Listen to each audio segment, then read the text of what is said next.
Vice President Johnson, Mr. Speaker, Mr. Chief Justice, President Eisenhower, Vice President Nixon, President Truman, Reverend clergy, fellow citizens. We observe today not a victory of party, but a celebration of freedom, symbolizing an end as well as a beginning, signifying renewal as well as change. For I have sworn before you and Almighty God the same solemn oath our forebears prescribed nearly a century and 3/4 ago. The world is very different now, for man holds in his mortal hands the power to abolish all forms of human poverty and all forms of human life. And yet the same revolutionary beliefs for which our forebears fought are still at issue around the globe. The belief that the rights of man come not from the generosity of the state, but from the hand of God.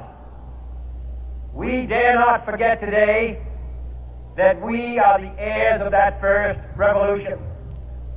Let the word go forth from this time and place to friend and foe alike that the torch has been passed to a new generation of Americans born in this century, tempered by war, disciplined by a hard and bitter peace, proud of our ancient heritage, and unwilling to witness or permit the slow undoing of those human rights to which this nation has always been committed and to which we are committed today at home and around the world.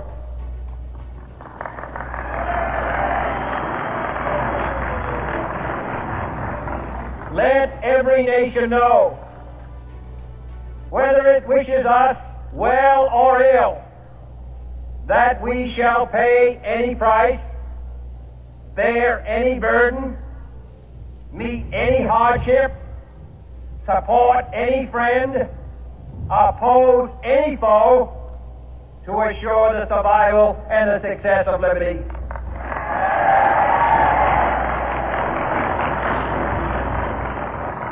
This much we pledge and more.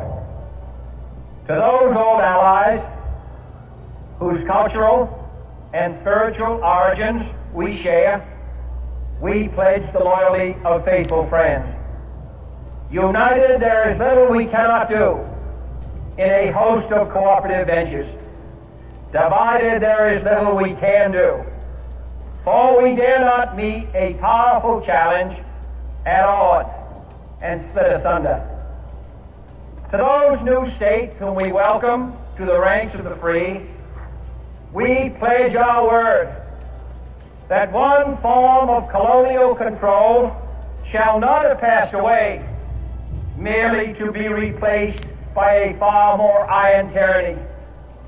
We shall not always expect to find them supporting our view, but we shall always hope to find them strongly supporting their own freedom, and to remember that in the past, those who foolishly sought power by riding the back of the tiger ended up inside.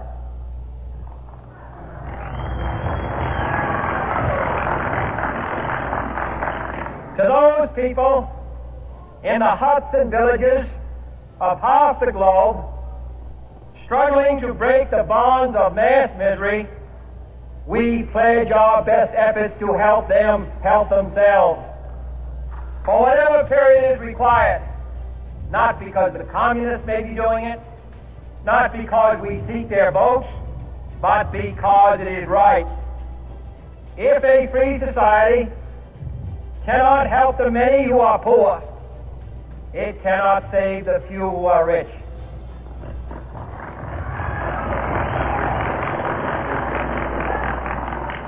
To our sister republic, south of our border, we offer a special pledge to convert our good words into good deeds, in a new alliance for progress, to assist free men and free governments in casting off the chains of poverty.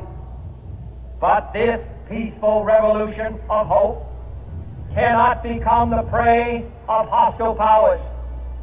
Let all our neighbors know that we shall join with them to oppose aggression or subversion anywhere in the Americas. And let every other power know that this hemisphere intends to remain the master of its own house.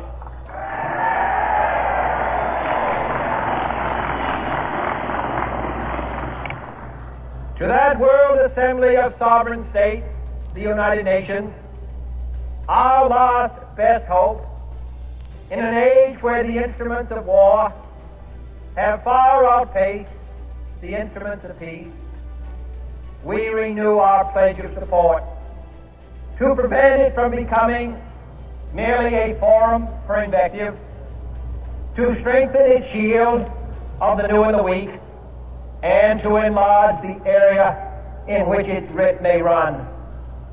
Finally, to those nations who would make themselves our adversary, we offer not a pledge, but a request that both sides begin anew the quest for peace. Before the dark powers of destruction, unleashed by science, engulf all humanity in planned or accidental self-destruction, we dare not tempt them with weakness, for only when our arms are sufficient beyond doubt can we be certain beyond doubt that they will never be employed. But neither can two great and powerful groups of nations take comfort from our present course, both sides overburdened by the cost of modern weapons, both rightly alarmed by the steady spread of the deadly atom, yet both racing to alter that uncertain balance of terror that stays the hand of mankind's final war. So let us begin anew, remembering on both sides that civility is not a sign of weakness, and sincerity is always subject to proof. Let us never negotiate out of fear, but let us never fear to negotiate.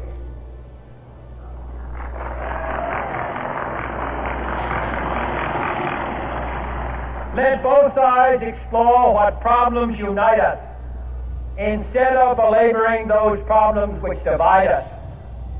Let both sides, for the first time, formulate serious and precise proposals for the inspection and control of arms, and bring the absolute power to destroy other nations under the absolute control of all nations.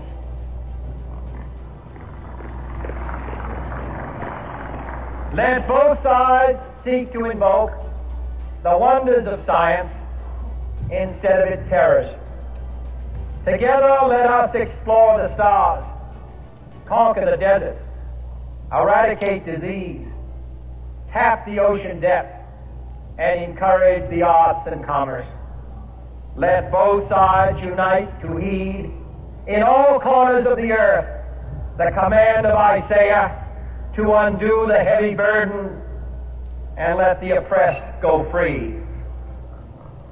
And if a beachhead of cooperation may push back the jungle of suspicion, let both sides join in creating a new endeavor, not a new balance of power, but a new world of law, where the strong are just and the weak secure and the peace preserved. All this will not be finished in the first 100 days, nor will it be finished in the first 1,000 days, nor in the life of this administration. nor even perhaps in our lifetime on this planet. But let us begin.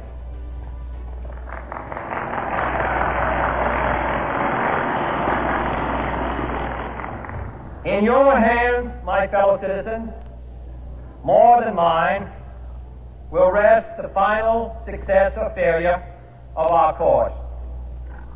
Since this country was founded, each generation of Americans has been summoned to give testimony to its national loyalty. The graves of young Americans who answered the call to service surround the globe. Now the trumpet summons us again, not as a call to bear arms, though arms we need, not as a call to battle, though in battle we are, but a call to bear the burden of a long twilight struggle, year in and year out, rejoicing in hope, patient in tribulation, a struggle against the common enemies of man, tyranny, poverty, disease, and war itself. Can we forge against these enemies a grand and global alliance, north and south, east and west, that can assure a more fruitful life for all mankind? Will you join in that historic effort?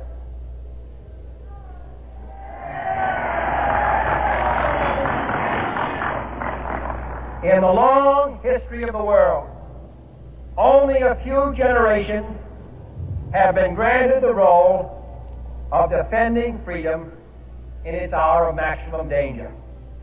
I do not shrink from this responsibility. I welcome it.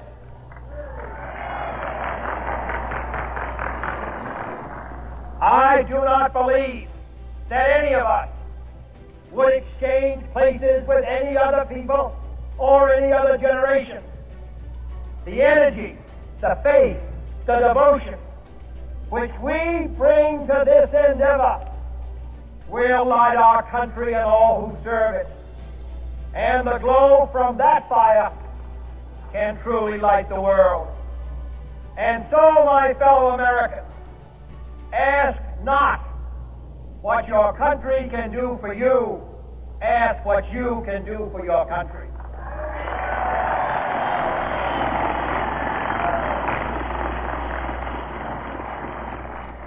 My fellow citizens of the world, ask not what America will do for you, but what together we can do for the freedom of man.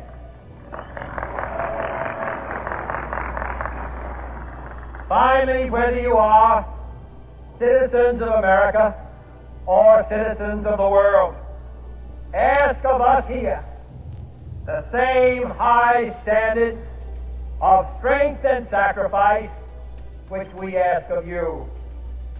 With a good conscience, our only sure reward, with history the final judge of our deeds, let us go forth to lead the land we love, asking His blessing and His help, but knowing that here on earth, God's work must truly be our own.